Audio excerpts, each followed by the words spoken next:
Assalamualaikum warahmatullahi wabarakatuh. Salam sejahtera. Setiap Isnin jam 9 malam anda akan bersama dengan saya dan juga Syira untuk bicara pengguna. Seperti biasa juga kami bersiaran secara langsung di saluran Berita RTM menerusi My Freeview 1, 2, 3. Kami juga bersiaran secara dalam talian Azrul di Facebook Carian 5 Bicara atau di Facebook Carian Berita_RTM. Baik, sebelum kita mulakan bicara pada malam ini Syira. 432 kes dilaporkan sehingga hari ini. Dan ini menjadikan antara indeks COVID-19 yang tertinggi di negara kita. Betul. Ayuh rakyat Malaysia, kita menjadi pemutus rantaian COVID-19 ini. Dari awal Februari sehingga hari ini ulang kali beringat berkenaan dengan SOP dan sebagainya. Adakah anda buat?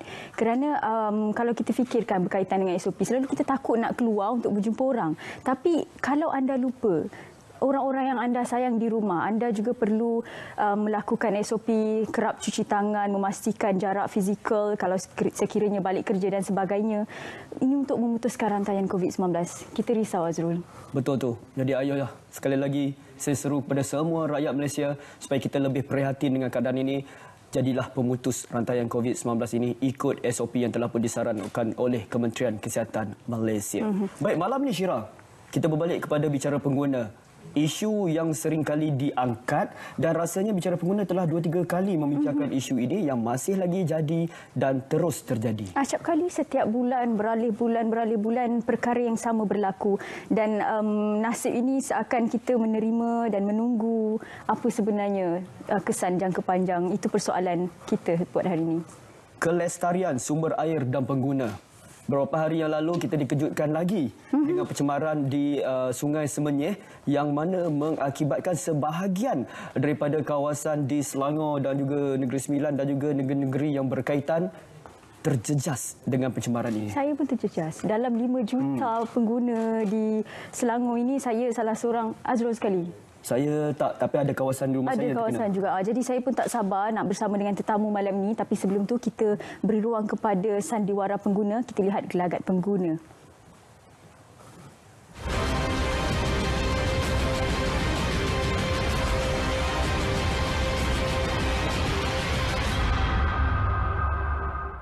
Hei lah si Azrul ni. Setengah jam aku dah kereta duduk nunggu dia ni. Sampai habis cokodok aku, kopok aku semua habis. Duduk nunggu dia makan. Tak sampai-sampai juga. Apa nak jadi entahnya. Hei. Oops.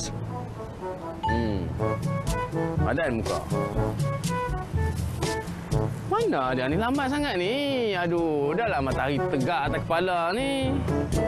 Sampai pukul apa aku nak kena tunggu kat sini? Nak kena si Azrul ni, nak kena.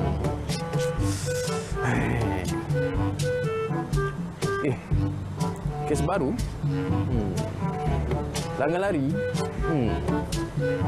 Sungai tercemar? Biasalah. Apa ni? Sungai Yok. Oh, insya-Allah. Waalaikumsalam warahmatullahi wabarakatuh. Apa cerita? Aku main suka lagi. Kau tahu tak sekarang ni tengah panas ni aku tunggu kau lama dekat sini. Kau ni kenapa lambat sangat ni? Bang. Maaflah lambat. Biasalah aku nak keluar je bos panggil. Aku nak panggil je bos keluar. Nak buat macam mana kan? Sebelum pergi makan aku nak ceramah sikit dengan kau ni. Aku terpaksa membaca tau. Membaca Apa isu sekarang? Kau tahu tak membaca tu jambatan ilmu? Membaca tu jambatan ilmu. Macam-macam yang aku baca. Langgar lari lah, buang sampah lah, sungai tercemar lah. Sama macam kau ni, tercemar. Oh no. Lambat. Masa out, fail. Oh, aku teruk. Aku tercemar. Kau lagi tercemar dengan perangai kau. Kau tengok, sambil sembang aku, kau boleh buang sampah dalam longkang. Orang macam ni lah yang kita tak perlukan. Tak prihatin langsung. Kan? Dah lah tu buang sampah dalam longkang. Inilah punca pencemaran. Baca, bukan nak main. Kan? Pencemaran lah, itulah, inilah. Buang sampah macam kata. Kan aku dah cakap tadi, aku bukan tercemar. Aku selsema. Tak kira lah sesama ke apa. Janganlah buang sampah mata-kata. Kau tahu tak? Sebab pencemaran ni lah, buang sampah mata-kata, sungai akan tersumbat, longkang akan tersumbat. Lepas tu air tu tak ke mana, itulah jadi pencemaran. Sampah semua terkumpul jadi toksik, kau tahu tak? Jadi kau boleh kena saman. Macam dekat lawan baru ni, semua tu kena saman. Dekat sikit-sikit, semua kena saman. Kau tak takut ke? Inilah puncanya. Tak ada kesedaran civic. Orang kata tau, biar tak handsome tak apa, janji ada kesedaran civic. Tengok, dia buang sampah lagi. Tak ada kesedaran civic kau ni kan? Patutnya orang macam kau ni kena ada perhatian kepada sungai dan juga longkang. Longkang dan sungai itu ibarat seperti kau yang tidak berhati perut. Apa nak jadi dengan kau ni? Dahlah, aku tak nak keluar dengan kau. Aku tak nak, aku benci kau. Sudahlah, lelaki tak guna. Hey! Amboi, tak kasih chance aku tambah dialog ya. Amboi.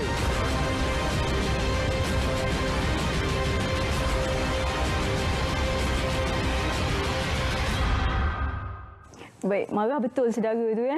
Sebab kita tahu kalau sekiranya seorang yang membuang itu anda rasakan ringan, anda rasakan itu bukan masalah besar. Cuba anda bayangkan kalau keseluruhan 33 juta rakyat Malaysia melakukan perkara yang sama hari-hari. Masalah besar tahun depan.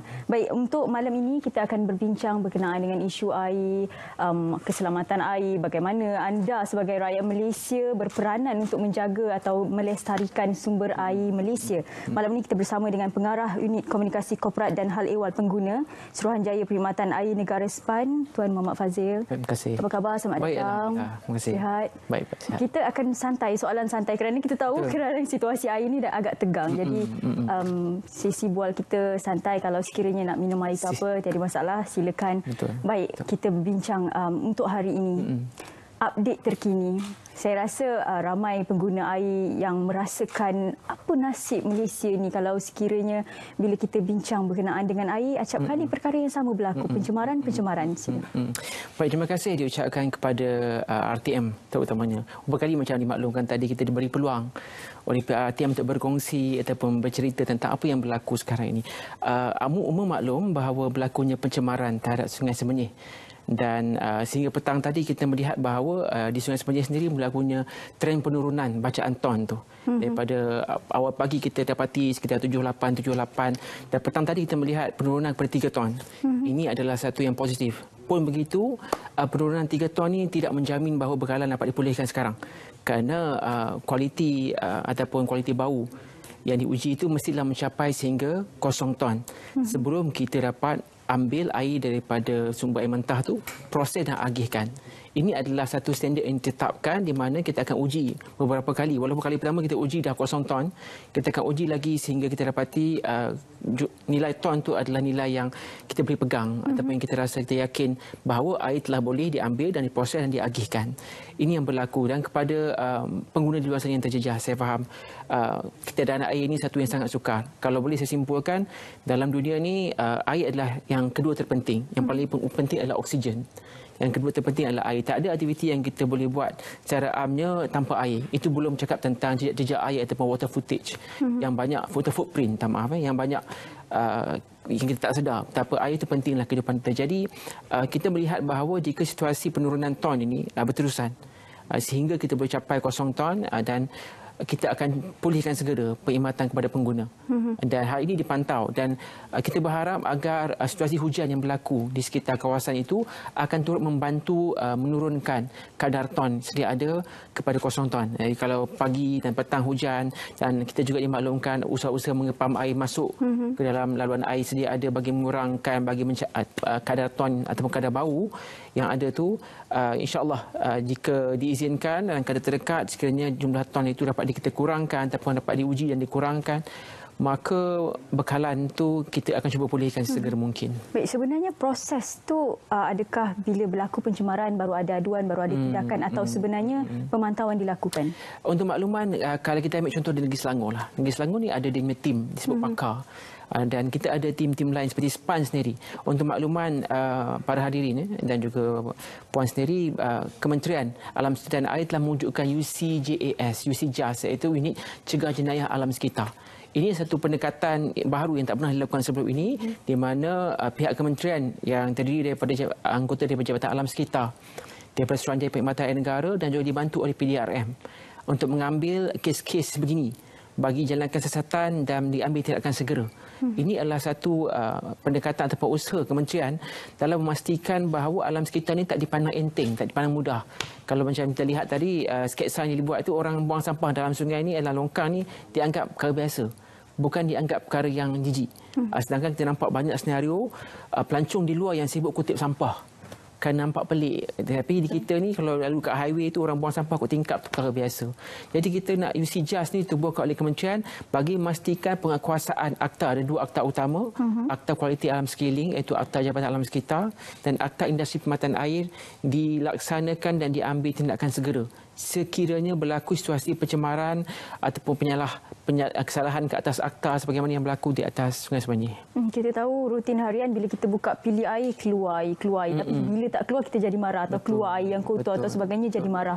Tapi sebenarnya apa proses sebelum air itu keluar dipilih rumah dan sebagainya, apa sebenarnya proses air itu dia jalan ini? Okey, sebelum kita pergi pada proses, suka untuk saya kongsi bahawa sumber air itu sendiri. Sumber air di negara kita lihat di Semenanjung Malaysia dan Persekutuan Labuan ataupun di Malaysia secara amnya, kita menggunakan sungai. Jadi kebanyakan kita faham air itu diambil berempangan. Tidak. Sebenarnya air sungai ataupun air permukaan, disebut surface water ataupun air larian permukaan ni merupakan sumber utama. Lebih kurang 96% air daripada sungai. Jadi apabila berlakunya pencemaran ke atas sungai, dia turut menjejaskan jumlah sungai yang boleh kita ambil sebagai sumber air kita. Apabila air itu disedut daripada sungai dan diproses dalam loji rawatan air LRA. Kalau kita lihat yang berlaku ni, yang dihenti tugas adalah loji rawatan air Sungai Semanyih.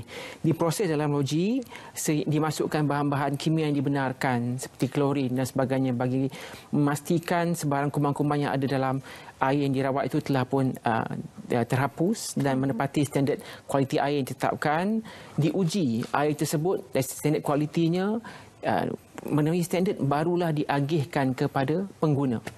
Jadi sistem agihan tu daripada paip-paip utama yang ada, kita ada, kalau untuk makluman, sistem paip-paip utama kita ni ada lebih kurang panjang 120,000 kilometer panjang. Lagi jauh daripada sistem lebuh raya kita. Tapi bezanya paip-paip kita berada banyak di bawah tanah. Sebab itu apabila berlakunya situasi gangguan terhadap paip-paip utama, banyak jalan terpaksa tutup. Kebanyakan paip kita berada di bawah tanah. Jadi sebelum air itu sampai kepada pengguna, kita ambil daripada sungai sebagai sumber air mentah, diproses di loji rawatan air. Proses ini bukan mudah dan proses juga menelan kos. Nanti kita akan jelaskan lebih lanjut. Kalau boleh saya kongsi secara amnya, kadar proses itu lebih RM2 bagi setiap 1,000 liter ataupun 1 meter padu. Itu kita akan ulas lanjut. Kemudian, dan sebelum kita boleh agih kepada pengguna, mesti mematuhi standard kualiti air yang ditetapkan oleh Kementerian Kesihatan Malaysia. Ada pengguna air yang marah kalau buka pilih air, tak ada air atau air kotor. Ni silakan Azrul. Saya dah rasa dah hari tu. Masa Sungai Gong punya kes hari tu, rumah tak ada air memang resah, gelisah. Baik. Penjelasan Cik Fazil tadi tentang proses rawatan air begitu panjang lebar, kita dengar pun macam jenuh jugalah, penat juga nak buat kerja ni. Akan tetapi masalah pencemaran ni masih lagi berlaku. Di Sungai Gong misalnya berpunca daripada kilang yang berhampiran dengan sungai. Betul. Dan di sebenarnya dilaporkan ada ladang itik, ayam, ada kilang dan sebagainya. Kenapa masalah ini masih lagi berlaku? Adakah mereka ini kebal daripada segi undang-undang ataupun mereka tak ambil peduli langsung pasal pencemaran sungai, Encik Fazil? Baik. Sebenarnya tiada istilah kebal. Kalau kita lihat balik kepada penguasaan yang dilakukan oleh Jabatan Alam Sekitar sebagai contoh, di sepanjang PKP sendiri ratusan kes telah pun direkodkan di bawah. Ada yang telah pun dikenakan kompaun. Dan macam yang berlaku di Sungai Gong, tuan sendiri dapat lihat bahawa pengendali kilang tersebut telah dihadap ke mahkamah. Dan pelbagai pendakwaan yang telah dikenakan ke atas beliau yang kemudiannya akan dibicarakan di atas itu. Maksudnya tiada istilah kebal. Apa yang berlaku yang saya yakin adalah kurangnya kesedaran. Kita melihat bahawa umum mengambil mudah tentang hal alam sekitar kerana dilihat tidak ketara. Kalau anda buat separan jenayah dalam hutan, mungkin tak siapa yang sedar. Macam apa yang berlaku hari ini yang sejak 2 hari lepas di Sungai Semanyih itu adalah pembuangan sesisa berjadual di sekitar kawasan tepi-tepi pinggir hutan belukar, di mana kita beranggapan bila orang tak melihat aktiviti ataupun apa yang kita buat, kita rasa selamat. Jadi sikap ataupun kesedaran itu tak ada tentang perlunya alam sekitar. Sebaliknya, bila sungai itu dicemarkan, akhirnya yang mendapat susah adalah kawasan-kawasan sekitar. Mungkin yang buang itu mereka yang tak tinggal di kawasan tersebut. Tapi yang menerima bala ataupun menerima kesukaran adalah orang sekitar. Sebab itu pentingnya sekiranya penduduk sekitar dapat ataupun mengesyaki kemungkinan berlakunya sebarang aktiviti nampak mencurigakan dan sebagainya, boleh terus melaporkan kepada Jabatan Alam Sekitar ataupun kalau melibatkan air terus pada SPAN. Sebab kita mempunyai satu pasukan penguatkuasa kita yang bersedia setiap masa untuk membantu pergi dan menyiasat hal-hal sebegini akan membantu pihak Jabatan Alam Sekitar ataupun SPAN bagi mengekang sebarang penularan pencemaran secara berleluasa, Tuan. Baik, ini berbalik kepada etika anda sebagai pengguna. Tak semestinya individu itu perlu dipersalahkan kerana kebanyakan pencemaran juga berlaku disebabkan oleh kilang-kilang yang tak beretika. Banyak lagi kita akan kongsikan selepas ini. Kita terus ke iklan. Kita berehat.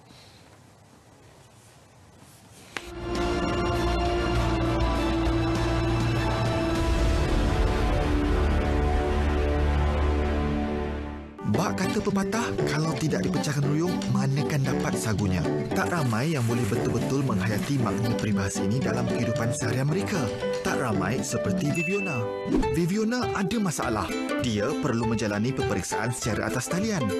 Dengan telefon bimbit, bekalan makanan sehari, powerbank dan kelambu, dia memanjat pohon yang tinggi untuk mendapatkan akses internet bagi menduduki peperiksaan secara dalam talian. Kisah Viviona mendapat banyak perhatian, terutamanya pihak TM. Pusat Internet Kampung Pinggan-Pinggan, jantung komunikasi baru buat Viviona dan masyarakat daerahnya. Jaraknya juga tidak begitu jauh dari kampung berdekatan. Viviona dan rakan-rakannya boleh menikmati jaringan internet yang lebih laju dan stabil di sini. Viviona pula dapat memuat naik kandungan YouTube-nya dengan lebih mudah dan kerap. Pengikut laman YouTube-nya juga kini telah mencecah 100,000 orang.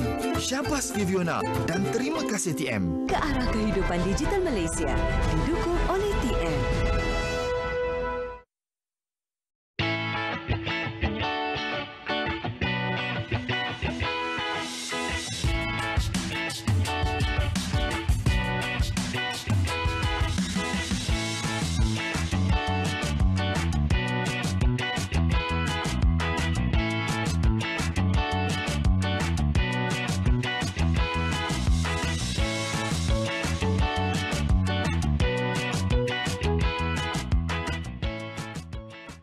Ekonomi pasca COVID-19 ternyata mencabar, namun telah membuka peluang pekerjaan baru, terutamanya dalam ekonomi digital. Ramai yang terinspirasi untuk meningkatkan kualiti hidup. Mereka yang ingin menjadi usahawan seperti Khairul kini boleh mendaftarkan perniagaan dengan mudah di portal Malaysia Biz. Dalam mengadaptasi norma baru ini juga, anaknya sedang giat mengikuti pembelajaran dalam talian. Pendigitalan ialah norma baru. Kita guna, kita sokong, kita mampu.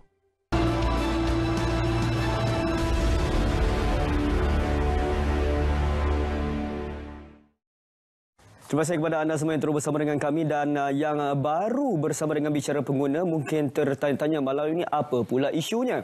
Isunya adalah apa yang kita bincangkan adalah tentang kelestarian sumber air dan pengguna.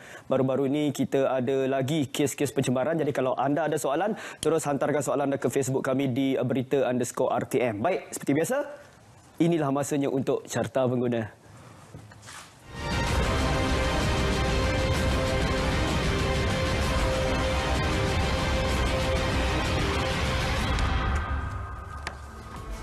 Baik, Carta Pengguna minggu ini di tempat yang kelima, bank hubungi 2 juta peminjam harian Metro.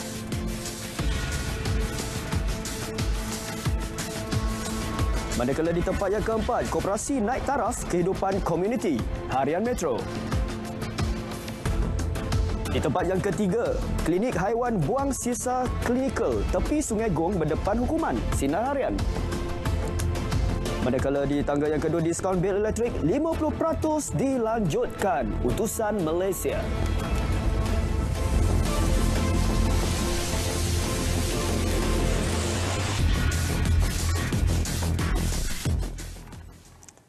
Apakah isu Carta Pengguna yang menjadi juara pada minggu ini? Kenalah tunggu. Baik, saya ada soalan sebenarnya untuk Cik Fazil ni. Tadi kita berbincang tentang ada orang-orang yang membuat pencemaran sungai dengan membuang sisa-sisa pepejal dan sebagainya, berulang kali membuat perkara yang sama.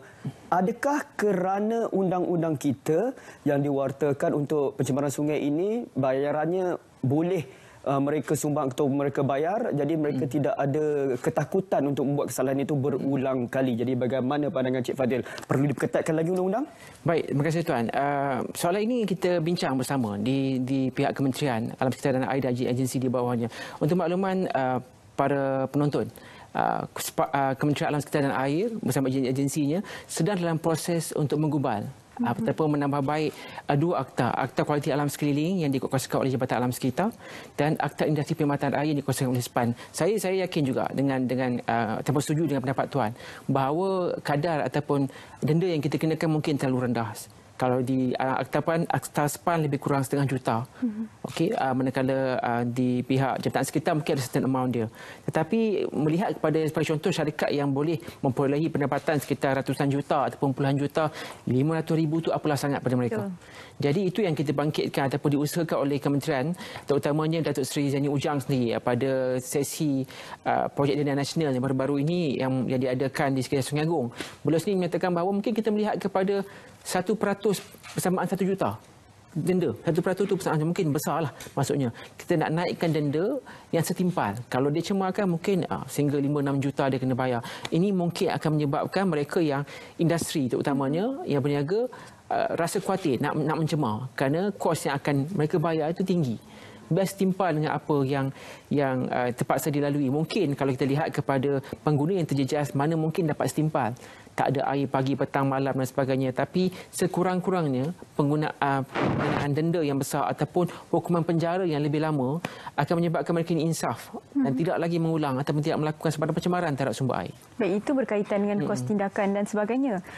Tindakan kepada pihak mana yang akan diambil? Kerana apa yang merisaukan adalah kalau tindakan diambil kepada pihak kilang. Mungkin pengarah atau ahli lembaga pengarah itu buka kilang baru dan sebagainya. Mungkin ini perlu ditekankan atau diperhalusi. Terima kasih. Ini memang kita ambil kira ataupun pihak kementerian ambil kira dalam menggubal akta baru ini supaya ianya mengambil pendekatan holistik yang menyeluruh. Macam di Syira beritahu tadi, andainya diambil tindakan kepada kilang sahaja, apa akan jadi? Mungkin dia akan buka kilang lain dan sebagainya. Ini kita ambil sebagai benda yang kita consider ataupun kita ambil maklum.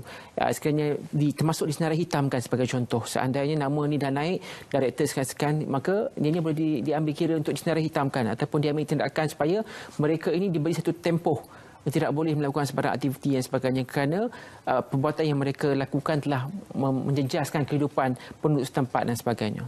Kalau kita imbas kembali apa kes-kes yang pernah berlaku sebelum ni, alih-alih perkara yang sama berkaitan dengan kilang dan kawasan itu berdekatan dengan penempatan dan sebagainya, bagaimana pula dengan lokasi? Mungkin SPAN ada menjalankan program pemutihan atau sebagainya? Penguatkuasaan dilakukan secara kata bersinergi di antara SPAN dan juga beberapa agensi lain termasuk Jabatan Sekitar, JPF dan sebagainya. Kita pun melihat bahawa situasi-situasi industri berhampiran sungai ini adalah berisiko tinggi. Kerana ada saja kebarangkalian mereka melepaskan efluen terlarang ke dalam lurang ataupun dalam longkang dan akhirnya air itu bersatu ke sungai dan bawa kepada loji rawatan air dan menyebabkan gangguan bekalan air sekiranya tidak dikekang. Jadi apa yang sedang diusahakan oleh pihak kementerian dan juga adalah bekerjasama dengan pihak-pihak yang memastikan bahawa sebarang aktiviti ataupun future mana-mana pembinaan kawasan industri ini tidak berada di pinggiran sungai. Digazetkan sepatu kawasan yang tidak boleh diadakan sebarang aktiviti supaya kita nak meminimumkan sebarang potensi berlakunya pencemaran. Sebab itu kementerian telah memperkenalkan satu idea namanya projek dana nasional. Pada tahun 2030 kita menjangkakan boleh wujudkan sekitar 10,000 km laluan supaya orang ramai melihat sungai ini sebagai kawasan rekreasi. Apabila mereka suka kita wujudkan dana laluan, kawasan sungai indah, sungai bersih, maka pencemaran itu kalau berlaku pun ramai orang akan cepat sedar. Sebab sungai cantik, kita jaga, tiba-tiba tercemar, semua orang akan ambil bahagian dalam memastikan bahawa sungai itu tak dicemari. Dan mungkin disebabkan pengunjung yang ramai, pencemaran itu tidak berlaku. Yes, sebab yang keduanya kita dapati habit ataupun sikap kita ni kena dibetulkan. Kalau tuan tengok balik kawasan rekreasi, bila kita buka selepas PKP dan sebagainya, orang datang dan tinggalkan sampah. Ini satu situasi. Ini yang kita nak curb ataupun kita nak pastikan tak berlaku apabila projek dana nasional ini telah nampak hasilnya telah berjaya. Kita nak pastikan datang menikmati keindahan sungai, keindahan laluan tersebut tapi tidak meninggalkan sebarang pencemaran termasuk sampah-sampah sarap. Kerana kalau hujan, kesemua sampah tersebut akan masuk ke dalam sungai dan akan menjadi masalah lain pula. Kerana SPAN sendiri telah melakukan beberapa program CSR. Kebanyakan sampah yang kita dapati dalam sungai adalah sampah plastik. Plastik sekali guna dan plastik yang makan masa tempoh yang lama untuk lupus. Ini adalah masalah. Dan ini yang diperjuangkan oleh kementerian, iaitu mengurangkan atau meminimumkan penggunaan plastik sekali guna. Betul, perlu ada penguatkuasaan undang-undang. Dan saya nak tanya berkenaan dengan proses rawatan sisa yang sedia ada kini, adakah ia sukar dan membebankan pihak kilang menyebabkan mereka rela melepaskan sisa kimia dan sebagainya di sungai? Saya jangka tidak. Kerana kos menguruskan sisa itu tidaklah begitu besar berbanding pendapatan yang mereka jana daripada operasi kilang mereka. Cuma saya rasa kebanyakannya mengambil jalan singkat. Kita ni secara amnya kalau kita boleh untung RM50, kenapa nak untung RM30? Jadi situasi di mana kita mengambil jalan mudah, ambil je lah yang tak berdaftar dan sebagainya, asalkan kita dapatkan jimatkan kos. Ini yang berlaku kalau kita tengok secara amnya, kita daripada beli spare part yang original, mungkin kita prefer yang tidak tulen, sebab kos lebih rendah walaupun berisiko untuk rosak. Macam itu juga. Jadi saya jangka kos untuk melupuskan sisa-sisa berjadual dan sebagainya tidaklah begitu tinggi. Dan kita perkhidmatan itu ada disediakan oleh syarikat-syarikat yang berdaftar dengan Jabatan Alam Sekitar dan sebagainya. Cuma ni apa yang berlaku adalah attitude ataupun sikap pengusaha-pengusaha yang pada saya cuba memaksimumkan keuntungan mereka dengan mengambil jalan singkat, tidak melupuskan pada tempatnya, malah mengambil peluang melupuskan sisa mereka melalui jalan yang paling mudah, lepaskan ke sungai dan akhirnya membebankan orang lain. Sebelum Bawah Kira, sebenarnya sebelum saya dalam perjalanan ke RTM pada malam ini, ada rakan-rakan saya yang muskil, yang tertanya, pencemaran ni SPAN tahu. Kadang-kadang bila berlaku satu pencemaran itu, SPAN bertindak dengan pantas untuk mengambil tindakan dan sebagainya. Tetapi masalahnya bagi pihak pengguna adalah sebaran ataupun air yang diberikan untuk membantu mereka ini kadang-kadang lambat sampai. Jadi adakah pihak SPAN ada sumber tertentu yang mana dah simpan air siap-siap kalau terjadi apa-apa akan diberikan kepada penduduk ataupun pengguna, ataupun bagaimana? Okey Tuan, terima kasih Tuan. Di situ ada dua. Sekiranya berlaku sebarang situasi di mana gangguan bekalan air, selalunya pihak operator air ini akan mengaktifkan disebut sebagai emergency response plan, ERP, di mana mereka akan menggerakkan tangki-tangki mereka dengan dibantu oleh rakan-rakan operator lain. Macam apa yang berlaku di Selangor ini dibantu dengan segera oleh rakan-rakan operator seperti Sains, Syarikat Air Negeri Sembilan dan sebagainya, menghantar lori tangki mereka mengambil air yang daripada bekalan Selangor dan mengagihkan kepada kawasan sekitar yang memerlukan. Jalan yang pihak SPAN selalu tekankan kepada operator adalah meningkatkan reserve margin ataupun margin simpanan air. Apa maksudkan reserve margin ni adalah air yang telah dirawat, disimpan, dan sekiranya berlaku sebarang situasi begini, maka air itu boleh digunakan untuk diagihkan kepada pengguna. Pun begitu, kita terpaksa memperakui bahawa kadar air yang disimpan atau reserve margin ini masih rendah. Walaupun sasaran kita sekitar beberapa persen, 10%, tapi ada setengah negerinya itu reserve margin mereka pada tahap kosong. Tidak mempunyai reserve margin. Sebagai contoh, negara yang membangunlah. Jadi reserve margin mereka itu ataupun air disimpan itu tidak dapat disimpan lama kerana permintaan yang meningkat dari masa ke masa. Sebab kalau tuan lihat, kita nak buat projek perumahan, antara yang terpenting adalah elektrik dan air. Jadi bila wujudnya sepanjang projek-projek baru, maka yang diperlukan adalah air. Jadi kadar simpanan atau reserve margin bagi setengah negeri itu adalah sangat tipis. Hanya boleh dilakukan apabila kita menyelesaikan masalah air tak terhasil. Air tak terhasil ini satu aspek yang lain pula. Kalau nak explain dia panjang lebar sikit tentang bagaimana kalau kita mengurangkan air tak terhasil, maka air yang berbazir itu boleh kita simpan sebagai air reserve margin tersebut, air simpanan tersebut untuk kegunaan di waktu kecemasan. Baik, kalau kita bincang kepada kecemasan perlu juga kesedaran pengguna untuk memastikan sekiranya berlaku kecemasan ada air yang dibekalkan. Jadi pihak SPAN sendiri, adakah ini tindakan yang perlu sebenarnya beringat-ingat dahulu? Okey, baik. Di situasi di mana kita untuk menyimpan air, itu yang sedang diusahakan supaya kita dapat beri amaran lebih awal. Sebab kita di pihak operator air, dia ada gangguan berjadual dan gangguan tidak berjadual. Gangguan berjadual ini adalah apa keperluan operator untuk menggantikan mungkin peralatan-peralatan dan loji yang telah sampai waktunya untuk digantikan. Gangguan berjadual ini lebih mudah sebab kita tahu dari mana kita nak bekalkan air pukul berapa ada dan kita tahu bila agaknya akan selesai gangguan tersebut. Dan di situ kita akan minta pengguna untuk simpan air. Tapi pada pengguna biasa kalau dia nak simpan air di rumah boleh, tapi kita tak menggalakkan pada jumlah yang akhirnya terlalu banyak disimpan, mengganggu pula bekalan orang lain. Itu kan situasi ini berlaku apabila kadang-kadang bila kita wujudkan balik ataupun kita kembalikan bekalan air selepas gangguan, ramai orang teruja untuk simpan air, buka simpan. Sedangkan air tengah flow dan nak bawa hingga ke penghujung sistem. Itu yang kadang-kadang berlakunya gangguan ataupun orang lambat dapat air itu sebab orang di kawasan awalan ni dah orang kata dah catu simpan. Apabila air pulih nanti, contohnya di Sungai Semenyih ni, kita maklumkan kepada penduduk situ agar tidak simpan air terlalu banyak. Jangan simpan air terlalu banyak, Azrul, kerana ia boleh mengganggu. Baik, ia juga satu pembaziran. Kerana kalau fikirkan kalau air yang terlalu lama pun tidak selamat untuk digunakan juga. Baik, banyak lagi yang kita nak kongsikan selepas ini, bukan sahaja isu air, kesedaran anda sebagai pengguna rakyat Malaysia. Kita akan berehat seketika, kita akan kembali dengan banyak lagi maklumat.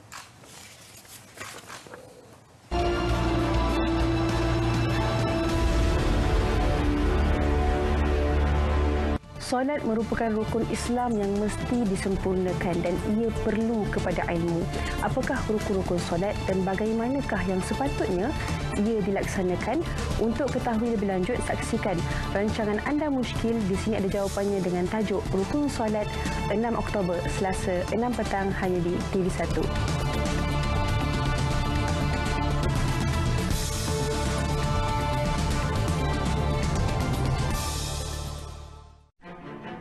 Simfoni Alam, Khazanah Alam, Flora dan Fauna, Hidupan Liar, Kajian Saintifik, Biodiversity. Semuanya dalam Simfoni Alam setiap Selasa 10 malam hanya di TV1.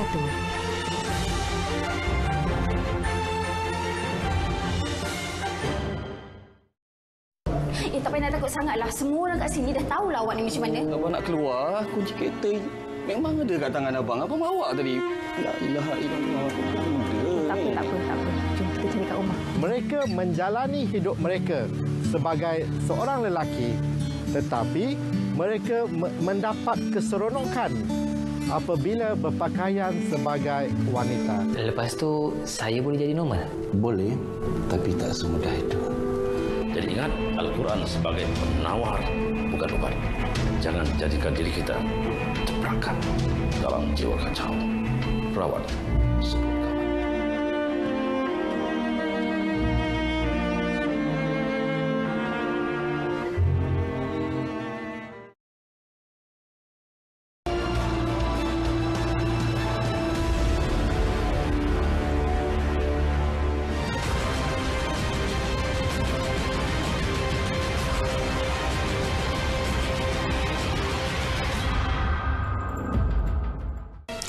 Tiada lagi negeri yang berstatus hijau apabila semua negeri dan wilayah mempunyai kes aktif COVID-19. Ini berikutan sebahagian besar penumpang pulang dari negeri berkenaan ketika pilihan raya umum DUM Sabah pada 26 September lalu. 12 negeri dan 2 wilayah persekutuan mencatatkan kes baharu dengan Sabah mencatatkan kes tertinggi iaitu 35 kes.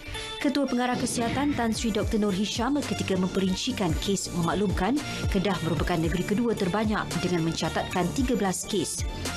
Di Sabah, 18 kes saringan bergejala dengan 9 kes daripada kluster Bangau-Bangau yang kesemuanya melibatkan warga negara. Manakala di Kedah pula, 5 saringan kontak rapat dengan kes positif COVID-19. 3 kes adalah daripada kluster Tembok yang dikenal pasti dengan kesemuanya adalah warga negara. Terdapat 86 kes penularan dalam negara dengan 84 kes adalah warga negara dan 2 kes adalah bukan warga negara. Daripada angka itu, 25 kes mempunyai sejarah perjalanan ke Sabah menjadikan jumlah kes yang dilaporkan mempunyai sejarah perjalanan sejak 20 September adalah 88 kes. Pemeriksaan dan tapisan kesihatan turut dilakukan petugas kesihatan seperti soal selidik sejarah perjalanan. Mereka diwajibkan melakukan penilaian kendiri setiap hari untuk tempoh 14 hari.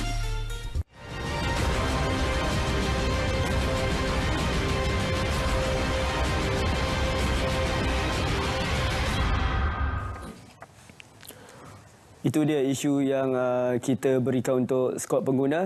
Dan kepada anda yang mempunyai soalan tentang air, pencemaran dan sebagainya, mungkin ada yang bertanya bagaimana sebagai pengguna dia boleh membantu pihak SPAN ataupun kementerian untuk mementeras pencemaran air ini. Baik, soalan FB ataupun Facebook kami anda boleh lontarkan di berita_RTM seperti rakan kita ini Muhammad Izzuddin yang setiap minggu memberikan soalan. Terima kasih Izzuddin.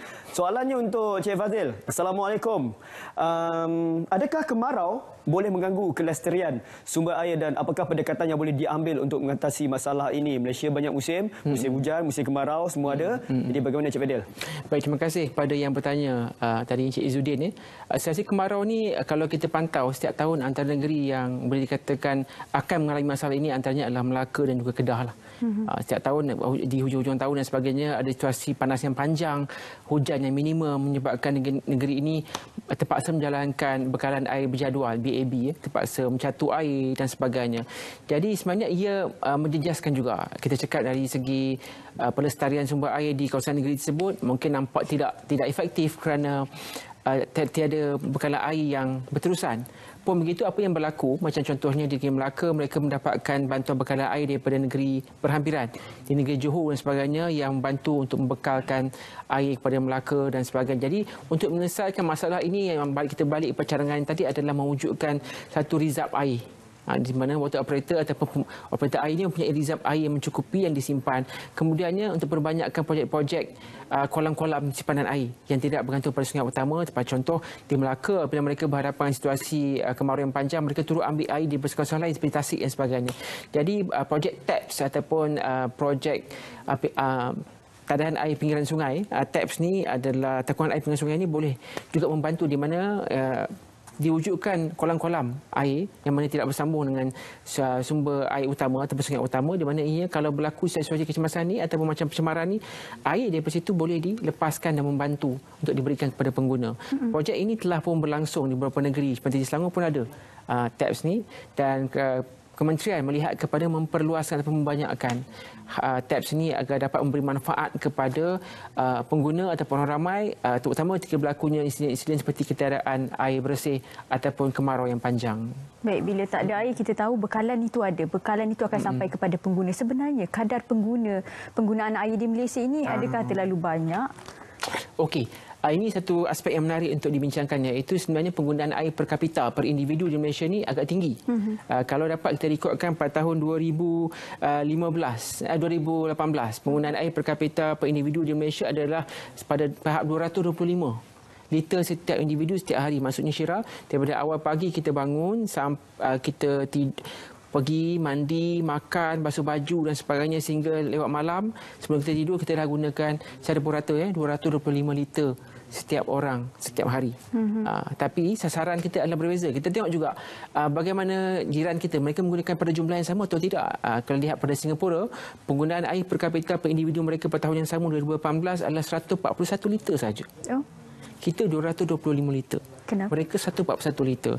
Manakala di Filipina pada tahun yang sama 165 liter. Kita tak terfikir macam mana mereka kurang dan kita lebih banyak. Macam Singapura tu dari segi geografinya sama dengan kita. Orang kata panas pun sama dan sebagainya. Macam mana mereka mengurangkan penggunaan air? Kalau kita lihat balik, saya jangka ada dua faktor utama. Yang pertamanya adalah kadar tarif mereka ataupun kos yang dikenakan ke atas pengguna di Singapura itu adalah berapa kali ganda lebih mahal daripada Malaysia. Bila tarif mahal, macam minyak lah. Bila minyak mahal, kita pun berhati-hati nak menggunakannya.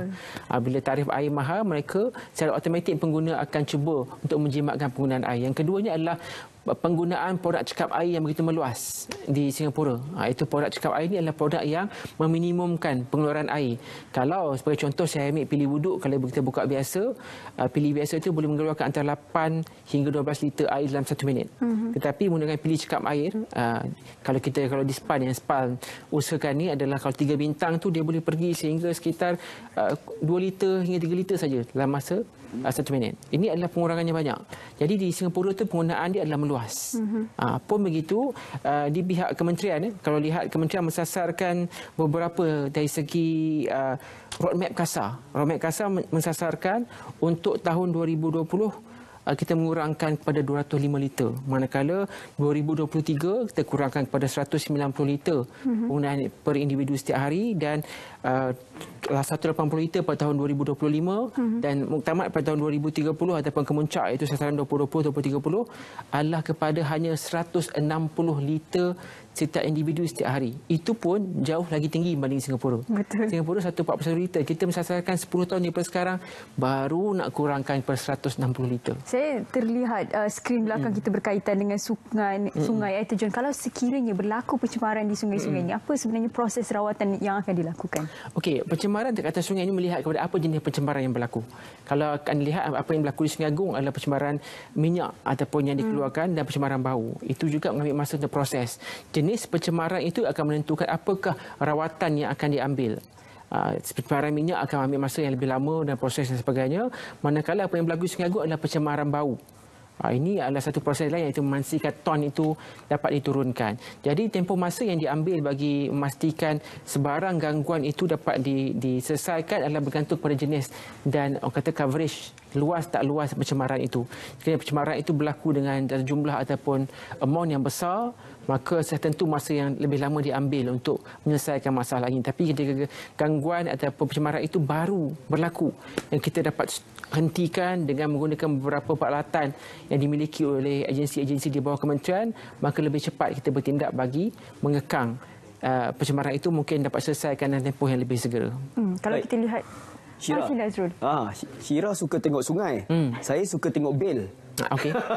Kan? Kalau tadi saya tertarik dengan warga negara Singapura yang berhemah menggunakan air. Jadi mungkin Cik Fazil boleh memberikan kita tips ataupun contoh, sebab ada di kalangan rakyat kita yang begitu prihatin. Ada yang menjaga dari segi air kita akan guna banyak ni saja. Bil dia target untuk sebulan banyak ni saja. Jadi kalau di sini ada contoh bil air untuk, yalah saya duduk di Selangor, saya ambil air Selangor lah.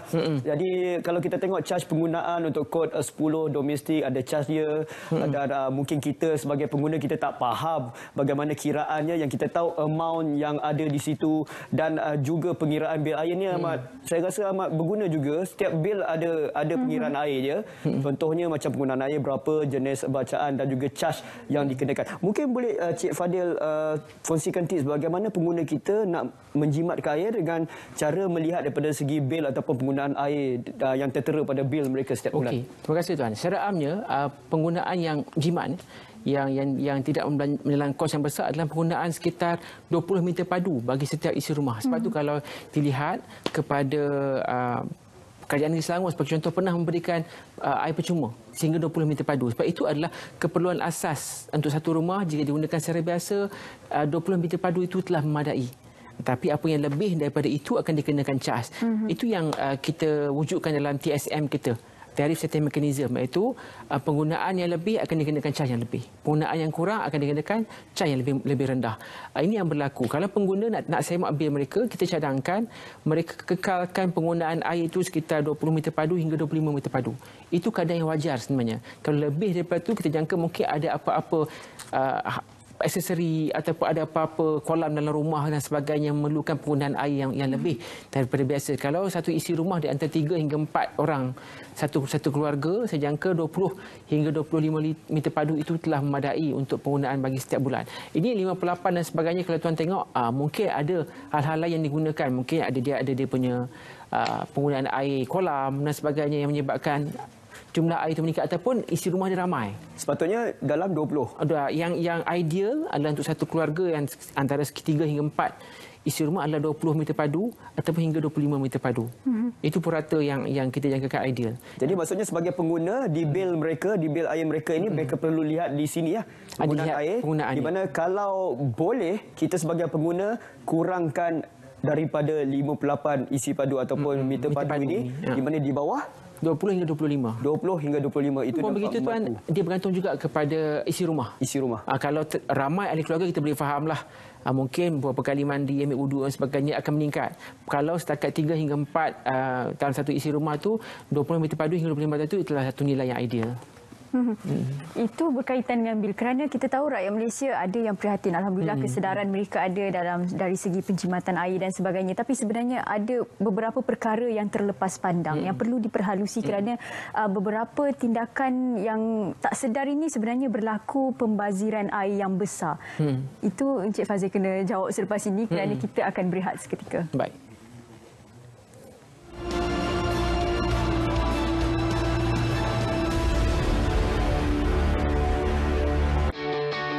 Panorama minggu ini ke negeri Terengganu Darul Iman menemui mural man yang mempunyai bakat besar dalam melukis mural 3 dimensi di dinding premis. Dia bakat daripada setakat ni lah yang saya tahu daripada ayah lah. Juga paparan mengenai Langgar Rindu iaitu surau unik yang dibina menggunakan kayu terpakai tanpa pelan. Di sebalik Langgar Rindu tersemat pelbagai kisah kepada pemiliknya. Saksikan Panorama, Mural Man dan Langgar Rindu. Isnin, 5 Oktober, 10 malam. Hanya di TV1.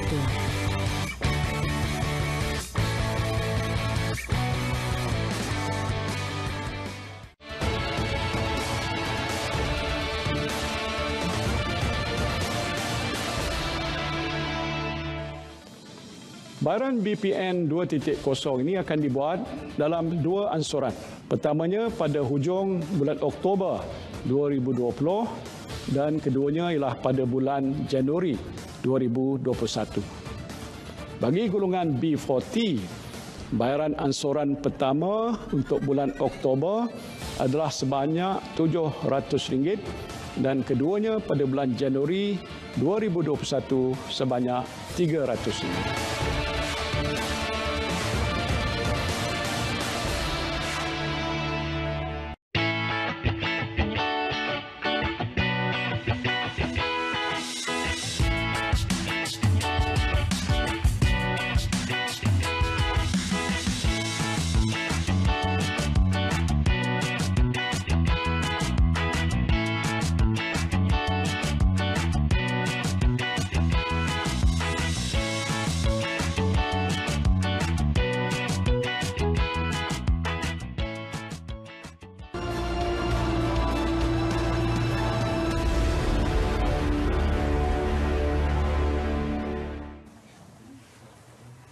Terima kasih kepada anda semua yang terus bersama dengan kami di Bicara Pengguna. Ingat, kalau nak keluar rumah ataupun pergi bekerja, jaga SOP. Kita hidup dalam norma baru. Pakai pelitup muka dan juga sentiasa sanitasi tangan dan juga membasuh tangan anda. Baik, Carta Pengguna juaranya minggu ini. Jom kita saksikan.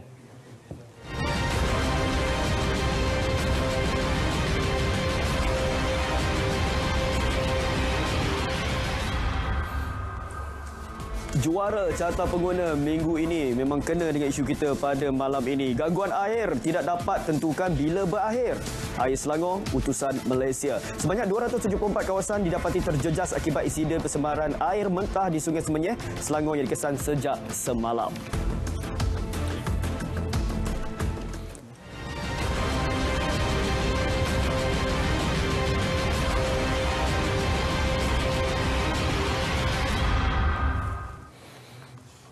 Itu dia Carta Pengguna juaranya. 278 kawasan masih lagi terjejas disebabkan kejadian pencemaran semalam. Baik, saya teruskan dengan soalan yang agak menarik daripada rakan-rakan Facebook kita yang menyaksikan secara langsung live streaming kita di berita_RTM. Syahardi Muhammad Razi katanya dua soalan yang ingin utarakan. Pertama, apakah usaha-usaha bagi pihak SPAN dalam mendidik masyarakat menjaga sumber air yang sedia ada seperti membuat ceramah di institusi pendidikan sebagai contoh katanya sebenarnya. Yang kedua, apakah pihak SPAN mempunyai mana-mana saluran aduan yang boleh diutarakan oleh pengguna di aplikasi di telefon bimbit? Soalan baru masuk. Ini soalan baru masuk. Assalamualaikum daripada Cik Harizan Kasim. Apakah langkah-langkah kawalan yang dibuat oleh SPAN berkaitan dengan syarikat-syarikat kilang yang beroperasi yang ada kaitan dengan pengendalian kimia? Ini kerana pelbagai kaedah kawalan yang telah dilaksanakan seperti EAIA dan juga CHRA. Adakah SPAN berganding bahu dengan agensi yang lain seperti Jabatan Alam Sekitar dan sebagainya? Jadi bagaimana Cik Fadil? Baik, saya jawab soalan yang sebelum tu dulu. Itu kempen memang kita adakan. Cuma kebetulan sekarang waktu PKP, kita tak dapat turun untuk buat secara bersemuka. Apa yang kita buat sebelum ni masa PKP, sebelum PKPP ni kita buat secara melalui aplikasi-aplikasi seperti Zoom dan sebagainya kita bagi. Tapi umum tahu kita lebih suka untuk aktiviti secara bersemuka kerana kita dapat menyampaikan. Selain itu, SPAN kita explore ataupun kita cuba gunakan kaedah-kaedah yang mana kita boleh kongsi video-video ataupun motion grafik yang kita buat di sosial media. Yang akan datang ni SPAN telah hasilkan 4 video yang kita kemudiannya akan siarkan tentang bagaimana boleh menjimat air, kesan daripada pemanasan global dan juga kesan daripada pencemaran sungai itu sendiri. Video-video ini adalah satu kaedah macam mana kita nak communicate ataupun berkomunikasi dengan awam tentang perlunya pelestarian terhadap sumber alam sekitar. Selepas itu soalan apa tadi tuan? Soalan Encik Harizan tentang syarikat atau kilang yang beroperasi yang berkaitan dengan pengendalian kimia. Jadi bagaimana kaedah kawalan telah dilaksanakan seperti EAIA ataupun CHRA. Adakah SPAN berganding bahu dengan Jabatan Alam Sekitar untuk menguat kuasa peraturan yang berkaitan? Betul. Dan juga adakah sijil ataupun lesen pengeluaran yang dikeluarkan kepada syarikat-syarikat berkenaan ataupun syarikat yang di bawah kaedah kawalan ini? Okey, sebelum tu saya terlupa tadi ada satu soalan yang tanya tentang bagaimana saluran aduan. Saluran aduan ada kalau pengguna nak mengadu sebarang isu ataupun nak maklumkan tentang berlakunya pencemaran dan sebagainya, mereka boleh kalau di SPAN ada sistem e-aduan, aduan@span.gov.my, atau dia boleh masuk ke laman web SPAN www.span.gov.my dan dia boleh klik ke e-aduan, atau di sana ada dimaklumkan satu nombor telefon, dia boleh WhatsApp terus jika mereka ada aduan. Manakala soalan yang terkini tadi berkenaan dengan adakah kita bekerjasama dengan jabatan-jabatan agensi lain bagi memastikan penguatkuasaan atau pemantauan ke atas kilang-kilang yang dikuatiri akan berpotensi untuk melepaskan minyak dan sebagainya.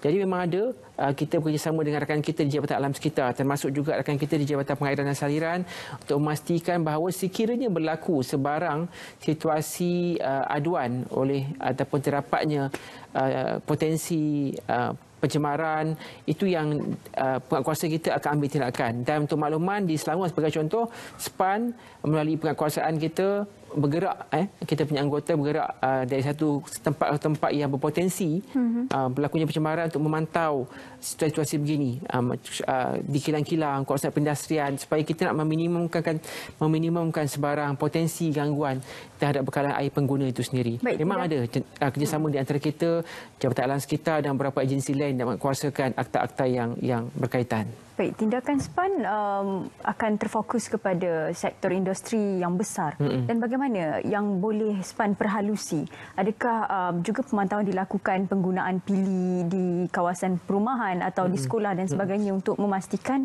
penggunaan air ini dipantau? Betul.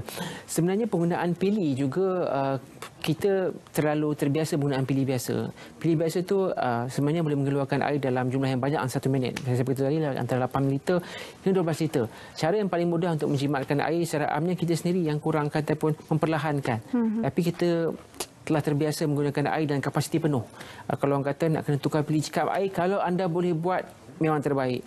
Maksudnya kalau anda bertukar dengan pili cekap air, mungkin terpaksakan sedikit kos untuk bertukar, tapi untuk jangka masa panjang ini akan memberi manfaat kepada anda. Setidak-tidaknya, seandainya anda tak mau tukar pili, anda nak gunakan pili lama juga, tolong perlahankan bukaan pili tersebut. Ini akan membantu anda untuk win-win ataupun situasi menang-menang. Anda dapat jimat air, melestarikan sumber alam, anda bayar pada bil yang kos yang lebih rendah.